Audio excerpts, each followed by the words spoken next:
Hey guys, today I'm just going to be replacing the spring inside my tile blow-off valve here.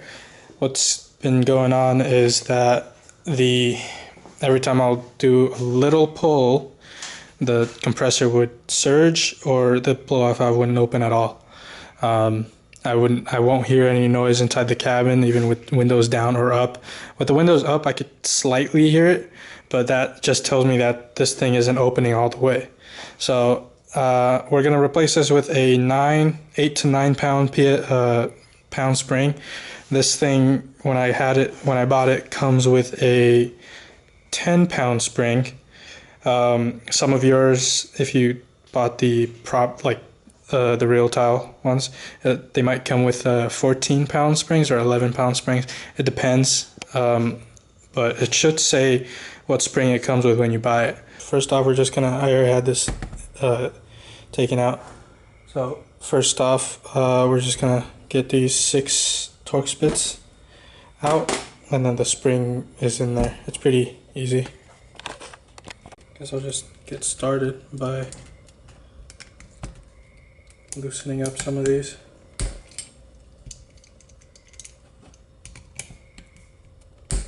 But I'm pretty sure I'm supposed to loosen them up in a star pattern, just so the spring doesn't pop right back out.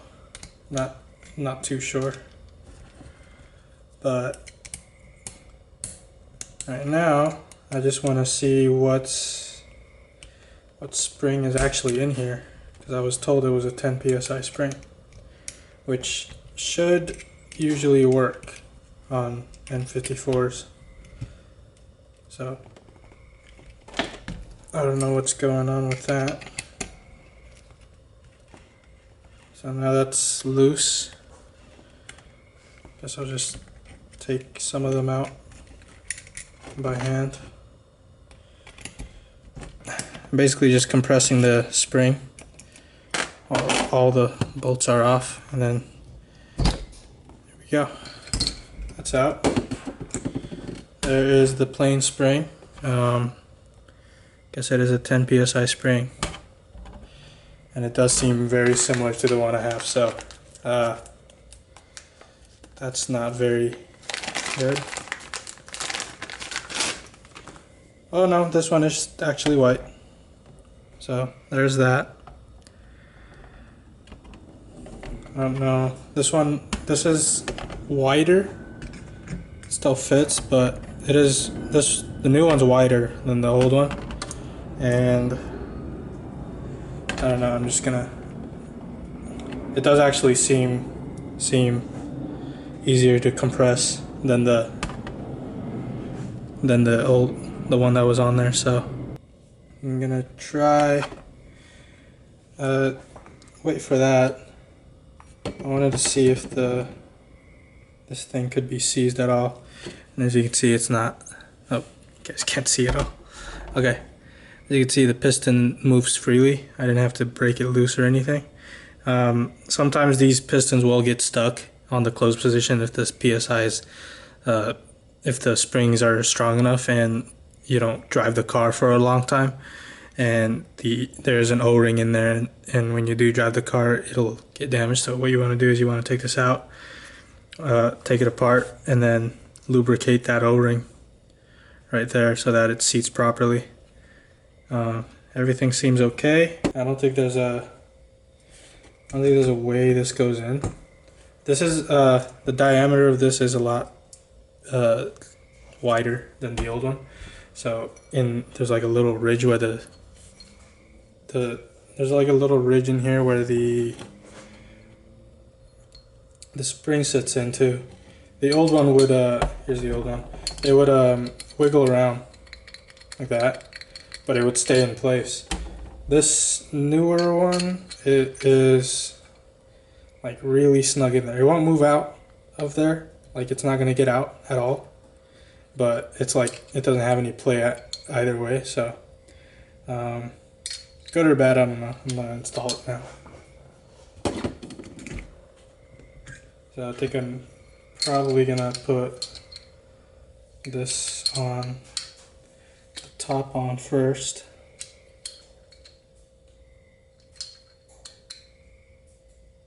just like that. And then like that.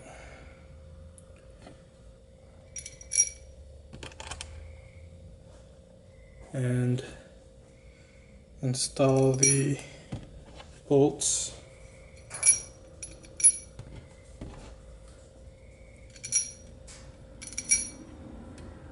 Alright, now I just got to compress it and tighten up 2 bolts at least to hold it in place. Yeah, okay.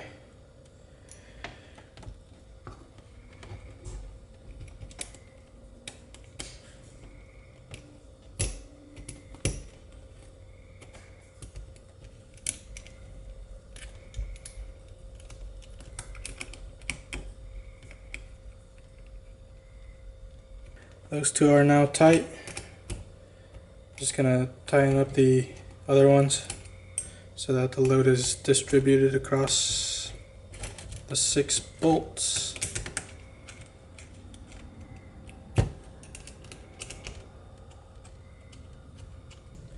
Alright, all of these are I'm just snugging them up in a star pattern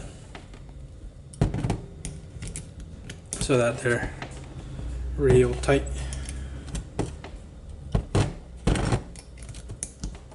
Alright. This one. Okay. So there we go. That's the whole package. Springs replaced. It was super fast. Real easy. Alrighty. And we are back.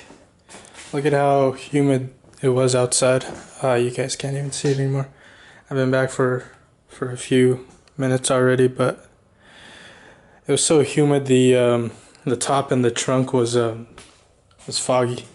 Not foggy, but misty, whatever it's called. But I'm back. What was I gonna show you guys? Everything here is good, and I came back and I did some searching up, and according to the internet, there is a chart for spring rates and stuff. So I should have looked at this first. I just went on the assumption that if my PS, the vacuum pressure, since it was negative, like since it was 9 pounds under vacuum, that I would need a 9-ish pound spring, and I was kind of right. So definitely confusing about all the spring stuff. You're gonna have to look at other videos. You're not gonna learn anything from me, but that's how you change the spring on here. I'm guessing and I'm hoping that that spring is the right one for this engine in the car and stuff, because I am getting, since I have negative 9 psi, your car may vary, because your car might have more or less vacuum. So yeah, so this does work fine to me, and I looked it up, and some people are saying it should be, the tile blow-off valve should be open, and it should be open at idle, like halfway or something like that. So I don't know, I'll do some more research. I'll get back with you guys if anything goes bad or if I learn anything new. I'm gonna end the video off here. I'll link that chart in the description below. Yeah guys, I'm just gonna end the video off here. Thank you guys for watching. Follow me on Instagram, subscribe to the YouTube channel. I've only got 50 subscribers right now, 52 I think. So it'll really help if you guys subscribed, like my videos, you know, and shared them, get my videos out there. But yeah, go ahead and follow me on Instagram for all the behind the scenes stuff of both my vehicles. And yeah, I'll see you guys on the next video.